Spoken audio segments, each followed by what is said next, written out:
지금 한국 정부가 1986년부터 방사성 폐기물 처리할 곳을 찾고 있습니다. 최근에 그 EU 그린 텍소노미가 뉴스에 많이 나와요. 그죠? 그리고 대선 토론이었나요? 거기서 아리백도 나왔어요. 내가 이거 2018년부터 얘기하던 단어인데 드디어 좀 유명해졌어. 1월 초에는 그린 텍소노미 초안이 나왔었어요. 그때 원전을 넣을 것이냐 안 넣을 것이냐가 뉴스에 막 나왔었어. 제가 당시에 웬만하면은 본안에서 원전이 들어갈 수도 있겠다라고 제가 얘기를 하긴 했는데 실제로 원안에 원전이 들어갔네요. 그죠? 자, 여기서 그러면 도대체 저놈의 그린 텍소노미가 뭐냐 이 말이야. 요거야. 친환경적으로 너네가 경제활동을 하잖아. 기업들이 그 경제활동을 어디서부터 어디까지만 친환경적으로 하는 거라고 볼까를 정했다 이거예요. 여기에 이제 원전이 이번에 들어갔다 이 말이야. 여기서 이제 이런 얘기가 나와요. 저거 EU가 지들끼리 정하는 건데 안 지키면 그만 아니냐? 그게 아니라서 문제입니다. EU가 수출과 수입을 할 때도 저걸 적용한다는 것 때문에 문제라는 거예요. 지금 예를 들어 EU가 이제 원전을 넣었대. 그린 텍소노미에. 만약에 안 넣었으면 원전의 전력을 사용해서 삼성전자가 갤럭시를 만들었다면 저 그린 텍소노미에 해당이 안 되는 거니까 원전이. 그것 때문에 삼성전자의 탄소세라던가 무역에서의 불이익을 줄 수 있다. 요런 거라는 거죠. 그래서 그린 텍소노미가 지금 계속 얘기가 나오는 거예요. 그러니까 지금 달리 말하면 뭐요? EU가 저걸 정하나 마나 우리가 알 바가 아닌 거는 아니라는 거죠. 문제는 이번에 EU에서 그린 텍소노미에 원전을 넣은 거에 내용을 우리가 잘 들여다볼 필요가 있어. 원전이 들어가긴 했는데 방사성 폐기물 처리를 할 수 있는 공간이 확보되어야 한다는 전제가 있어요. 이게 이제 중요한 건데 우리나라가 지금 안 되죠. 저게 굉장히 힘듭니다. 지금 한국 정부가 1986년부터 방사성 폐기물 처리할 곳을 찾고 있습니다. 그건 뭔 말이야 지금 2022년까지도 못 찾고 있다는 얘기예요. 경주에 하나 찾았어요. 경주. 근데 경주에 있는 거는 저준이 방패장입니다. 방패장이 뭐냐면 방사성 폐기물 처리장이에요. 경주는 저준이에요. 달리 말하면 뭐야 지금 고준이가 문제다. 그린 텍소노미에 벗어나는 방식으로 사업을 하면 이제 텍스, 관세처럼 탄소세를 부과하든 어떤 형태로든 부과를 하게 되겠죠. 그러면 가격 경쟁력 측면에서 유럽에서의 수출 수입 간에 문제가 발생한다는 거죠. 지금 정말 한국이 큰일이에요. 한국은요 지도만 봐도 친환경 재생에너지를 하기가 참 어려운 게 많습니다. 우리나라가 지금 식량 자급률도 100% 넘는 게 쌀밖에 없죠. 사실상 그 정도로 농지도 그렇게 충분하지 않은 나라고 산이 많고요. 달리 말하면 그게 태양광을 깔아가지고 친환경 재생에너지를 할 부지도 만만치 않다는 얘기예요. 자, 그럼 여기서 이 얘기가 나오는 거야. 그러니까 원전 방금 얘기했잖아. 근데 그러니까 원전도 어렵다는 거야. 지금 EU가 그린 텍소노미를 계속해서 얘기하고 친환경 재생에너지 시대를 자꾸 열려고 하는 거죠. 그죠? 독일을 중심으로 이제 계속해서 EU가 저걸 주장하는 거거든요. 독일은 왜 저거를 계속 주장하고 있는가를 알 필요가 있어요. 사실 명분은 있어요. 이미 EU는 그냥 당연히 지구가 힘드니까 인간이 살아가기 위해서 지구를 지켜야 되니까 물론 그 이유도 있긴 한데 정말 그거 하나만 있느냐 이 말이야. 왜 미국 작가들 중에 중국 가는 작가들 많거든요. 중국의 시진핑이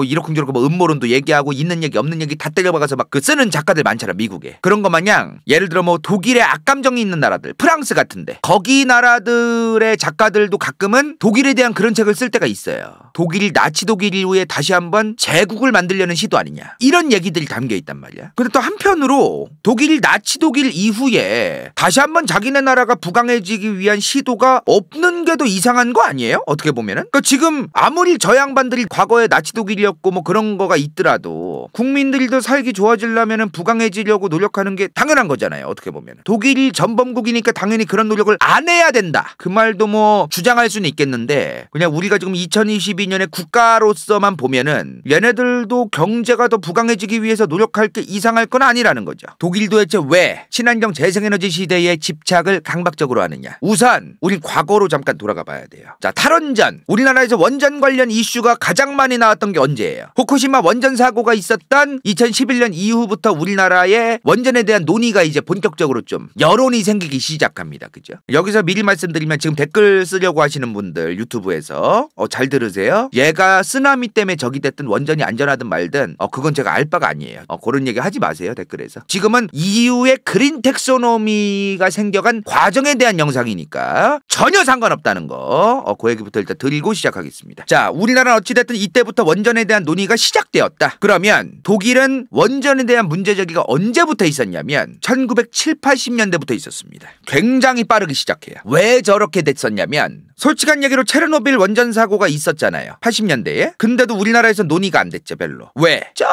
멀리 있으니까. 근데 독일은 얘기가 다르지. 체르노빌이 물론 거리상으로 보면 굉장히 먼 거리에 있지만 독일로부터도 그럼에도 불구하고 체감상 유럽이랑 붙어있는 러시아에 있었던 지역 아닙니까? 그리고 1970년대 말에는 그 미국 3마일 원전 사고라는 사고가 있었어요. 이게 이제 독일 입장에서는 본격적으로 탈원전 얘기가 시작되게 된 계기였던 거예요. 지금 그러면 2022년이니까 벌써 원전 폐쇄에 대한 얘기가 나온 지 30년이 넘은 거죠. 독일이 1차 탈원전을 언제 결정하냐면 2002년에 결정합니다. 2002년에 벌써부터 탈원전을 앞으로 해가야 된다라는 논의와 계획이 나온 거예요. 근데 솔직한 얘기로 2002년이면 태양광 패널의 효율이나 이런 게 지금보다도 그닥 좋을 때도 아니었는데 이걸 2002년에 결정을 한단 말이야. 2002년에 당장 다 부시겠다가 아니라 앞으로의 계획을 발표했다는 거예요. 근데 이 탈원전을 얘기할 때 독일이 원하는 게 하나 있었어요. 러시아의 천연가스 잠가라 밸브 같은 거. 짜증나잖아. 자꾸 에너지와 어떤 원자재라던가 이런 것 때문에 러시아 같은 강대국들한테 쥐락펴락 당하는 이런 거로부터 일단은 해방돼야 되는 게 좀 필요했거든. 그리고 만약에 독일이 정말로 친환경 재생에너지 시대를 독일이 진짜 열었다고 치자고요.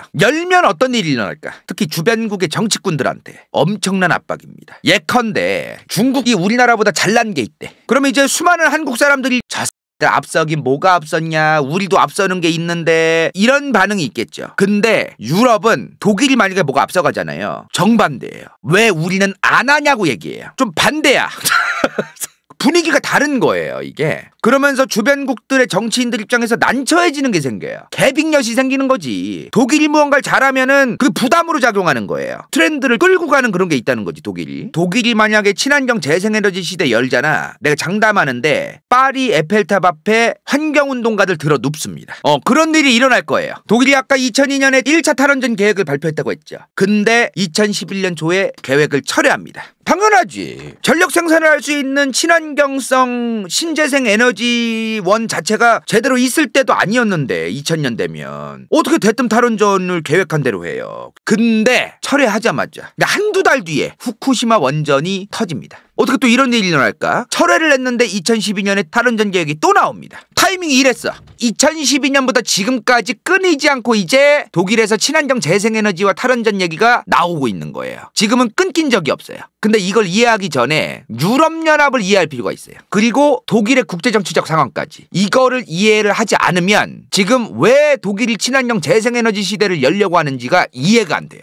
이유는 한 국가에 돈이 많다고 해서 마음대로 할 수가 없습니다. 유럽연합이 이렇게 되어 있어요. 영국이 브렉시트를 하죠. 그 브렉시트한 이유가 있어. 영국은 EU에서 뭘 할 수가 없어요. 영국은 자기들이 국제정치적으로 하고 싶어하는 게 여러 가지가 있잖아. 근데 EU는 특정 국가가 끌고 갈 수도 없고 이렇게 되어 있으니까 영국이 짜증나는 거야, 그게. 그래서 나간 것도 있거든요. 도대체 그러면 EU는 어떻게 되어 있다는 거냐? 먼저 우리는 이걸 알아야 돼. 유럽의회, 실제 국회 같은 거거든요, 이게. 일단은 고위직은 이렇게 되어 있다는 거죠. 전체 의석수가 무려 705석입니다. 근데 이게 재밌는 게 뭐냐면요. 이 705석 안에 정당이 있어요. 우리나라 뭐 당들처럼. 이게 현재의 9대 유럽의회 의석입니다, 지금. 지금 705석이 있다 그랬어. 근데 이 중에서 독일이 제일 많아요. 96석이 있어. 그 다음 프랑스 74, 이탈리아 73, 룩셈부르크 같은 나라는 6석밖에 없어요.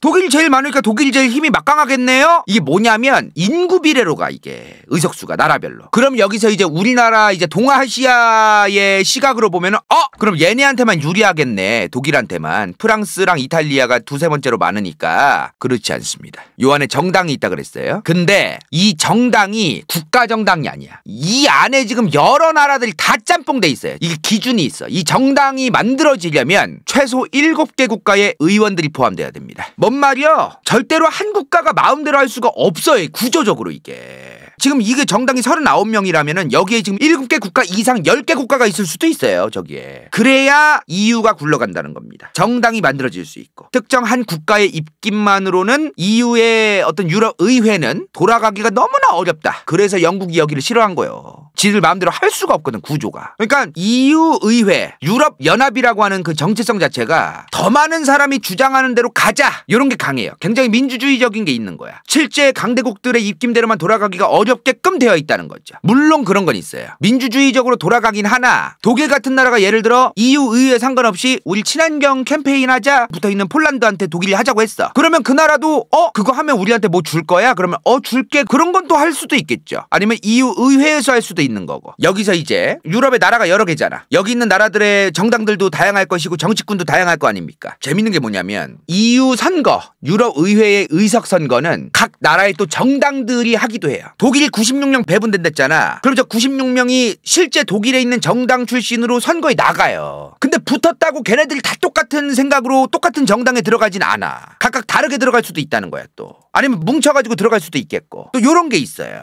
유럽연합에도 유럽의회 말고도 뭐 다른 기구들이 많잖아요. 뭐 유엔에도 뭐 여러 개 있잖아. 그런 거 마냥 EU에도 여러 개가 있는데 유엔 같은 경우에는 좀 정치적으로 주댕이 좀 센 국가들 있잖아요. 뭐 유엔 안보리 상임이사국 같은 애들. 영국, 프랑스, 미국, 러시아, 중국 이런 나라들 위주로 유엔이 좀 작용하는 것도 있기는 있는데 EU는 그러기가 어렵다는 거야. 구조적으로. 이제 그걸 또 우리가 이해를 했어요. 그죠? 근데요. 이거 좀 재밌게 좀 내가 예를 들어볼게. 예를 들어 유럽연합처럼 동아시아 연합이 있다고 치자고. 어떻게 될까요? 지금 아시아에서 뭉뚱그려서 하나가 안 좋기도 하지만 경우의 수대로 안 좋잖아요. 지금 여기가 지금. 그죠? 그러면 아마 만들 때부터 거야 아마. 왜? 아까 EU 의회 어떻게 했다 그랬어요? 인구 비례로 의석이 생긴다 그랬죠? 그러면 너무 인구 비례로 하지 않고 좀 적당한 선에서 뭐 중국 100석, 뭐 일본 90석, 뭐 한국 80석, 대만 70석 뭐 이렇다고 치자고. 근데 중국이 뭐 하재? 이 세 명이 동조해 줄까요? 안 해주죠? 왜 안 해주는 거야? 서로 사이가 안 좋으니까 안 해주는 거 아니야. 간단하게 얘기하면 지금 유럽 연합도 그런 게 있어요. 소프트 파워. 소프트 파워가 뭐야? 하드 파워의 반대죠. 뭐 이런 거죠. 문화에 대한 이미지나 그 국가에 대한 어떤 선호도라든가 호감 요런 게 이제 소프트 파워인데 예를 들어 유럽연합 내에 프랑스가 뭘 하재. 근데 프랑스가 한다고 하니까 그냥 싫대. 그럴 수도 있다는 겁니다. 뭔 말이냐면 유럽연합 의회에서의 영향력은 유럽에서의 특정 국가의 이미지가 좋은 나라가 영향력이 클 수밖에 없어요. 왜? 아까 뭐라고 했어? 지금 정당 하나에 무조건 최소 7개국 이상의 의원들이 들어가야 된다고 했고 그리고 25명 이상이 돼야 된다고 했어요. 그러면 결국에는 많은 표를 받고 그러려면은 특정 국가가 이미지가 좋고 그 이미지 좋은 국가가 하자는 거에 동조해주는 다른 나라 출신 의원들 그리고 그 다른 나라의 국민들도 또 그 국가에 대한 호감도가 있고 그거밖에 먹혀들질 않는 거예요. 유럽의회는 특정 국가가 단순하게 경제력이 높고 국방력이 높으면 목소리 크다가 아니라는 거야. 다른 수많은 유럽 국가들 이 유럽 국가들이 볼 때도 저 국가가 이번에 뭐 하자던데 유럽의회에서도 저 국가가 원하던 거랑 비슷한 게 나왔다더라? 아니면 이 정당에서 나왔다더라? 그러면 정당의 어떤 다른 국가 출신의 국회의원들 유럽의회 의원들도 그 정당으로 들어가 줄 수 있는 여지가 있다는 거예요. 뭔 말인지 이해되시죠? 지금 독일이 계속 사과하죠. 죄송해요. 저희는 과거에 죽을 죄를 지었어요. 저희는 환경을 사랑해요. 저희는 난민을 환영해요. 하여튼 뭔가 드라마틱한 영화 같은 착하고 깨끗하고 뭔가 감성적인 그런 걸 혼자 다 해. 하여튼 지금 유럽의 PC주의자들 환경을 사랑하는 사람들이라던가 이런 사람들이 유럽에 엄청 많거든요. 그런 사람들 사이에서 독일이란 국가에 대한 이미지는 좋아질 수밖에 없는 겁니다. 유럽이 어떤데요? 68 혁명의 본고장이요. 베트남 전쟁 같은 거 하지 마라. 사람 죽이지 마라. 미국, 독일, 체코, 스페인 전 세계의 젊은이들이 정부들 쓰레기 죄 없는 사람들 또 괴롭힌다 이런 거에 시작을 알린 게 바로 68혁명이죠. 그죠? 68혁명이 어떤 학생 시위, PC주의, 반전쟁 운동, 평화주의 이런 거가 있거든요. 히피 문화도 저때 이제 많이 퍼지고 저 68혁명 세대가 지금 몇 살이냐면 7, 80대입니다. 어리면은 60대고 근데 나이 많은 중장년층이 오히려 PC를 사랑하고 평화를 사랑하고 지구를 사랑하고 이런 사람들의 퍼센테이지가 꽤 있다는 거야. 유럽은. 오히려 우리나라는 아니잖아. 지금 젊은 세대들이 그런 거에 대한 의견이 많잖아요. 근데 유럽은 아닐 수도 있다는 거예요. 지금 이것도 우리가 이해를 하고 유럽이란 대륙의 시각을 좀 바꿀 필요가 있다는 거예요. 여기서 우린 유럽에 대해 이해할 필요가 있어. 유럽 국가들은 서로 다 싫어합니다. 1, 2차 세계대전뿐만이 아니에요. 여기는 고구려 백제 신라 있을 때부터 2차 세계대전까지 계속 싸웠어요. 2차 세계대전 최악의 전범 국가가 독일로 찍혀 있죠. 근데 지금 유럽에서 가장 이미지가 좋은 나라가 북유럽 다음으로 어디예요? 독일이란 말이야 지금. 근데 웃긴 웃긴 게 뭐냐면 2차 세계대전 승전국이 영국이랑 프랑스죠. 근데 또 가면 갈수록 다른 유럽 국가들 사이에서 얘네 둘이 오히려 이미지가 안 좋아지고 있어 지금. 유럽의 힘의 논리는 사실상 3타작이란 말이야. 뭐 중립국인 스위스나 뭐 돈이 많은 국가들은 좀 빼고 볼게요. 여기서 얘네들의 이미지가 작살나고 있어요 지금. 얘네는 오히려 전범 국가였는데도 좋아지고 있고. 참 희한해요, 그죠? 유럽의 구조는 힘만으로 뭘 할 수 있는 구조가 아니라는 겁니다 지금. 특정 국가의 소프트 파워, 그 국가의 이미지가 좋아져야만 자기들이 원하는 방식으로 유럽을 끌고 갈 수 있어요. 다른 수많은 국가들이 독일이란 나라가 표방하는 친환경 재생에너지 시대, 이러한 정책을 밀어줘야만 독일도 자기가 원하는 걸 할 수 있어. 독일이 그냥 한다고 되는 게 아니야 이것도. 다른 나라에 대한 호감을 무조건 가져야만 가능하다는 겁니다. 옛날에 영국이 이제 브렉시트 하기 전에 EU 의회 내에서 영국이 뭐 하자고 하잖아요. 동조해주는 나라가 많지가 않았어요. 이미지가 하도 안 좋아서. 일단 영국인에 대한 선입견 이미지가 너무 안 좋아 진짜. 유럽에서 각 국가별 특성을 자기들도 인식하고 있어요. 독일 사람의 특성, 특징, 프랑스 사람들의 에버리지 애티튜드, 영국 사람들의 에버리지 퍼스널리티, 그게 있거든. 내가 영국이야, 내가 프랑스야, 애들아 유럽 애들아 내가 하고 싶은 게 있어. 이제 이 유럽연합이란 기구 안에서 내가 이걸 하고 싶으니까 애들아 따라와 줄래? 응 하면은 못한다고요. 아무리 이 두 나라 영국과 프랑스가 핵무기가 있어도 안 된다 이 말이에요. 독일처럼 백날 대가리 숙이고 백날 사과하고 백날 또 원조해주고 백날 돈 뿌리고 착한 척하고 이런 이미지를 만들어야만 가능하다. 내가 누누이 지금 강조하고 있습니다. 그죠? 대한민국이 과거에 롤모델 삼았던 국가가 어디죠? 솔직한 얘기로 일본입니다. 우리는 일본처럼 돼야 돼라기보다도 일본을 따라잡아야 돼라는 롤모델이었죠. 일본은 너무 좋은 나라 같아. 저 나라처럼 우리도 가자라는 느낌보단 저 를 밟고 올라가야 해라는 롤모델이었지. 좀 그런 느낌이 있긴 한데 아무튼 유럽의 롤모델이 바로 독일인 겁니다. 지금 유럽의 수많은 국가들이 제조업이 약해요. 유럽은 애초에 자원만으로 지금 중동아랍이나 러시아처럼 천연가스 팔아먹고 석유 팔아서 돌아가는 나라들도 아니야 지금 여기가. 유럽은 빅테크, 새로운 4차 산업혁명 시대를 선도할 기업을 만들거나 아니면 각 국가만의 강력한 원천 기술을 갖고 있는 기업이 있지 않으면 살아남을 수 있는 나라가 그렇게 많지가 않습니다. 지금 제가 방금 말한 빅테크, 4차 산업혁명 시대 원천 기술 이거를 선도하고 있는 나라가 유럽에서 어디죠 지금? 독일이야. 그래서 수많은 동구권 국가들도 롤모델로 삼고 독일처럼 우리도 되어야 한다는 희망이 있는 거예요. 쟤네는 2차 세계대전 전범국 기들이야 라고만 얘기되는 나라가 아니다 이 말이야. 왜? 독일은 자기들이 지금 뿌려놓은 소프트 파워가 있거든. 죄송해요 1945년부터 죄송하다고 했어. 지금 2022년까지도 독일은요 과거에 프로이센, 프러시아라고도 하죠. 굉장히 수많은 왕국들이 옹기종기 바글바글 했었어요. 하나의 나라가 아니었어. 근데 비스마르크, 차별제상이라고 하는 비스마르크를 중심으로 싹 다 모여져서 개 난리통이었던 독일을 어거지로 제국으로 통합시켜요. 그래서 어거지로 통합된 이 독일 제국이 나아가려면 협치를 할 수밖에 없다. 서로 간에 동의를 하고 서로 간에 협의를 오지게 하고 그렇게 안 하면 굴러갈 수가 없었어요. 독일은. 한국과 일본이나 중국은 지금 서로 무조건적으로 좋으니까 반대해야지 하잖아요. 지금 그런 걸 없애야 됩니다. 유럽은 너무 많이 싸웠어요 그동안. 협치라는 게 중요할 수밖에 없어요. 협치 안 하고 여긴 굴러갈 수가 없어요. 나라 개수만 해도 엄청 많아요. 지금 과거사 때문에 욕을 먹어도 계속해서 소프트 파워를 위해서 겸손한 모습을 보여줘야 된다는 겁니다. 유럽에선 그렇게 해야 돼요. 한국의 주변국들은 항상 하드 파워, 국방력, 경제력, 영향력 이거만으로만 주변 국가들이 지하 연병 떨려 지금. 근데 유럽은 아니다.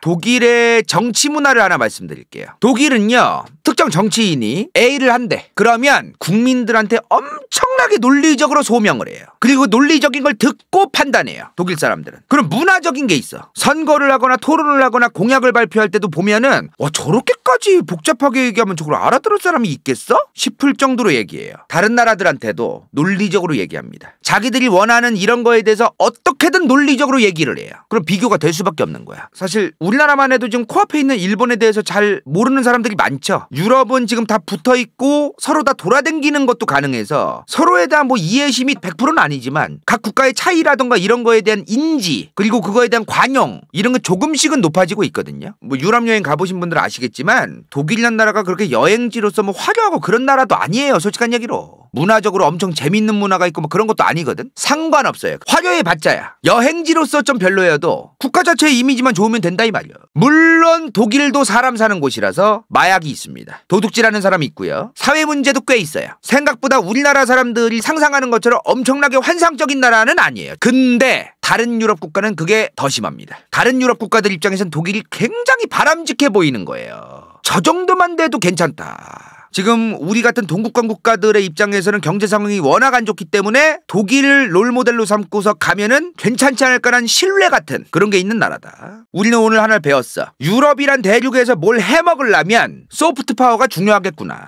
지금 독일이 하는 국제정치 방식은 중국과 정반대예요. 이번 영상이 볼만했다면 좋아요와 구독, 재미없었다면 이건 재밌을지도 몰라.